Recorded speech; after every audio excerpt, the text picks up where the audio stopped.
March 6, 1944. Skies east of Berlin, Germany. 33 American P-51 Mustangs cut through haze at bomber altitude, almost out of position, almost too late, while German fighters converged on the heavy bombers from the right. The Luftwaffe had come up expecting the usual work: close on the fortresses, fire into the formations, and disappear before the escort could reach this far. But this time, the small fighters over Berlin were not German. They were Mustangs, and they had arrived where Hermann Göring had once believed enemy fighters could not matter. Below them, Berlin sat under smoke and flak. Ahead, twin-engine Messerschmitts were turning toward the bomber stream. The trap was forming in the wrong direction, and the Germans did not yet understand who had fallen into it. If you are new to the channel, subscribe now. These are real World War II stories told the way they actually happened. The pilot, near the center of this moment, was Captain Robert O.B. O'Brien of the 357th Fighter Group. His unit had not been in combat for long. They were based at Leiston in England, flying new P-51B Mustangs, and they were still learning the rough habits of long-range escort over enemy territory. The group had already taken losses. The day before this mission, their commander, Colonel Russell Spicer, had been lost. Morale was not broken, but it had been hit hard enough that every man felt the empty chair at briefing. The order for Berlin meant everything would be stretched: fuel, navigation, discipline, nerves. The Mustangs had to cross the North Sea, pass over the Dutch coast, keep formation through cloud and haze, then find the bombers far inside Germany. A few months earlier, American bombers attacking deep targets had often been alone at the worst point of the mission. German pilots knew it. They waited beyond escort range, where P-47s and Spitfires had to turn back. That was the old pattern Göring's air defense had trusted. Distance was a wall. Berlin was behind that wall. But the Mustang was built to make that wall meaningless. O'Brien and the others were not there to circle politely beside the bombers. Their job was to meet the Luftwaffe over Germany's own capital and break the attack before it could tear the bomber stream apart. The mission began with trouble before the enemy even appeared. 48 Mustangs took off, but mechanical problems and the strain of new aircraft reduced the number pressing on. 15 turned back. The rest flew on under Major Thomas Hayes, who took command after the assigned leader had to abort. Over the continent, the weather thickened. Low cloud covered landmarks. The pilots were moving fast through a gray world, holding formation by sight and trust, with the engines vibrating through their boots and the cold pressing against the canopy. For long minutes, nobody could be completely certain where they were. That uncertainty mattered because the rendezvous had to be precise. A fighter group that missed the bomber stream by minutes might as well have stayed in England. Berlin was not one target in an empty sky. It was a defended zone full of flak batteries, radar control, and fighters being fed toward the bombers by ground direction. Then Hayes broke radio silence and asked O'Brien where Berlin was. O'Brien's answer was blunt. He thought Berlin was behind them. Hayes held course a little longer, then turned the group around. That decision, small on a map and enormous in the cockpit, changed the fight. Instead of coming in from the west, where the German pilots expected pressure, the Mustangs curved back into the target area from the east. In front of them, 20 to 30 miles away, the bomber stream appeared. At nearly the same time, so did the Luftwaffe. German formations were moving toward the bombers on a converging line. Among them were twin-engine Messerschmitt 110s and 410s, aircraft often used as bomber-destroyers, along with single-engine fighters providing cover. The twin-engine machines were dangerous when they could line up a heavy bomber. They carried enough firepower to damage a fortress in seconds. Against tight bomber formations, they could be brutal. But against alert Mustangs with altitude and speed, they were suddenly exposed. O'Brien saw the fight opening in front of him. The bombers were still under threat. The German pilots were already committed, noses pointed toward the slow formations, calculating their attack lanes. They had expected to work through the flak and escort gaps, not find American fighters bursting out of haze over Berlin itself. The Mustangs dropped into the German approach like knives from the wrong side of the room. O'Brien latched onto a Messerschmitt 1-10 that was moving toward the bombers. The German pilot had probably chosen his target already. He was flying a larger aircraft, powerful and heavily armed, but not built to survive a close fight with a Mustang. His best chance was speed through the attack, damage a bomber, and escape in the confusion. O'Brien did not give him that clean pass. He turned in, closing the angle as the bomber stream slid behind and below. The Messerschmitt began a steep right-hand diving turn, trying to use weight and momentum to pull away. O'Brien followed, pushing the Mustang down after him. The nose dropped. Airspeed built quickly. The control forces grew heavier, and the aircraft began to feel less like something flying and more like something being held on a rail by muscle and will. The range tightened. O'Brien pressed the attack. When his guns fired, the burst reached into the German aircraft around the left engine. The Messerschmitt began to burn in that area, a controlled machine becoming a wounded one. The German pilot kept diving, turning harder, trying to break the line of fire and drag the American into too much speed. O'Brien stayed with him, but the dive was steep now, the ground climbing toward both aircraft. The Mustang was going fast enough that every second mattered. Pull too early, and the German might escape.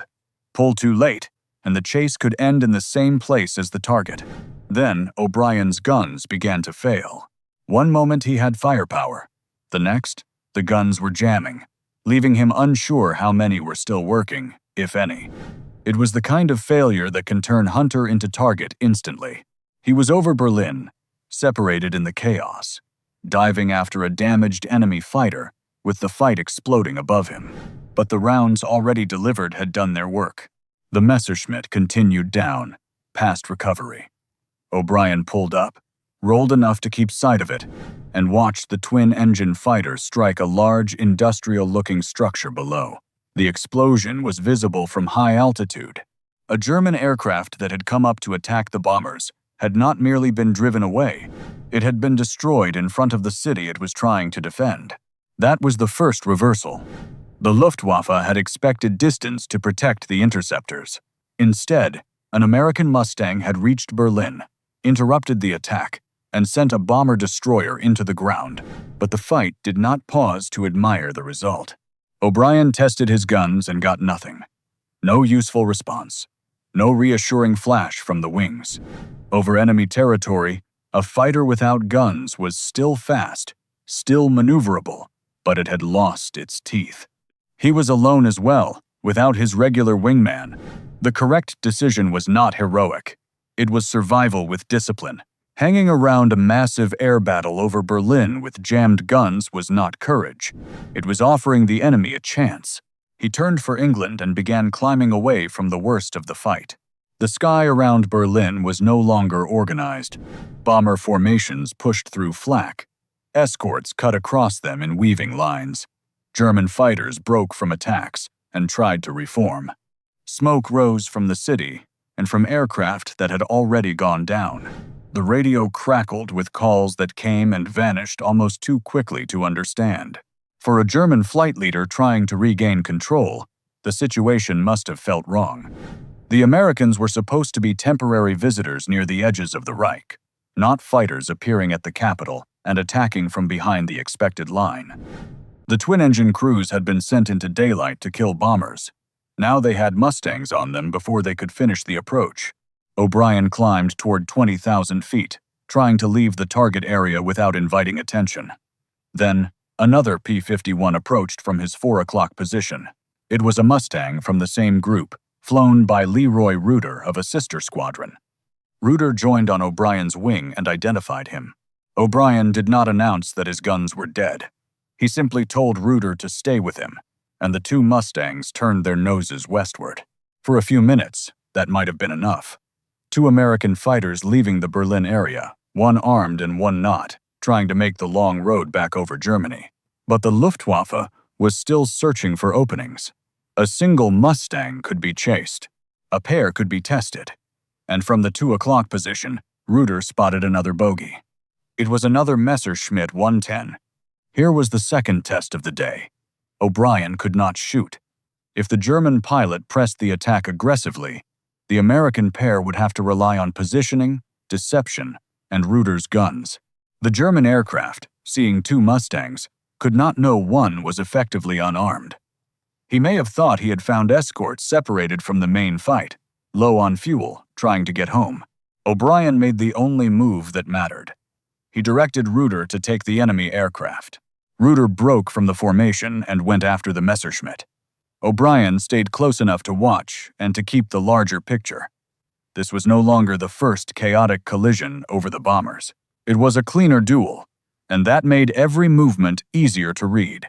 The German pilot tried to use the 1 to 10 speed and distance to avoid being trapped too quickly. Reuter closed, adjusting his line instead of rushing the shot.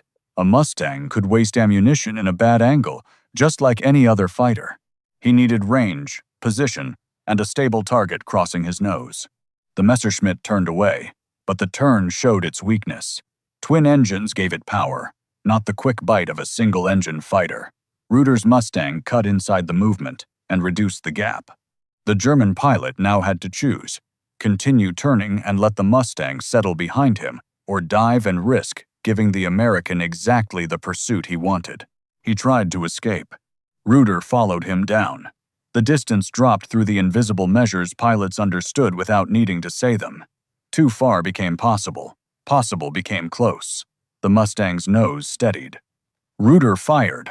The burst struck the Messerschmitt, and this time O'Brien had a first-class seat to the destruction.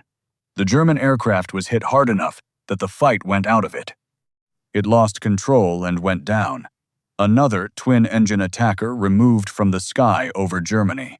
For O'Brien, whose own guns had quit minutes earlier, the sight carried a sharper meaning. He had survived his own attack, destroyed one enemy aircraft, lost his weapons, then used command judgment to put the armed Mustang in position to finish another. The Luftwaffe had not just failed to stop the bombers at Berlin. Its attackers were being hunted while trying to do it.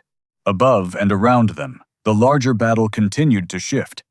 German pilots who had expected vulnerable bombers now had to split their attention. Every approach to the bomber stream risked a Mustang sliding in from high cover. Every attempt to turn with the escorts burned speed and time. The bomber destroyers, so dangerous when they could line up from outside effective defensive fire, were suddenly too slow to dictate the fight. That was the third reversal. The Germans still had numbers in the air, and the bombers were still taking losses from fighters and flak. But the old rhythm was broken. The Luftwaffe could no longer choose the moment, strike the heavies, and leave untouched. The escort had reached the heart of the defensive zone, and the escorts were not leaving empty-handed. O'Brien and Reuter continued west. They still had a long flight home. Fuel mattered now. Damage checks mattered. Navigation mattered again because surviving Berlin was useless if a pilot wandered into another defended area with empty tanks. The Mustang gave them reach, but it did not remove risk. Every mile back crossed hostile ground. Every speck in the sky had to be judged quickly. The airframe shook lightly in the cold, steady flow as they climbed and settled into the return. For O'Brien, there was also the private knowledge that if another enemy fighter appeared, he could not answer with his own guns. He had to fly as if he were still dangerous, because an air combat appearance could buy seconds, and seconds could become survival. Behind them, Berlin faded into haze and smoke. The bombers that remained were turning home, some damaged, some separated, all carrying crews who had seen something new that day.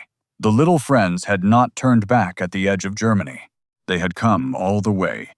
At Leisten, the meaning of the mission became clear only after the aircraft returned and the claims were counted.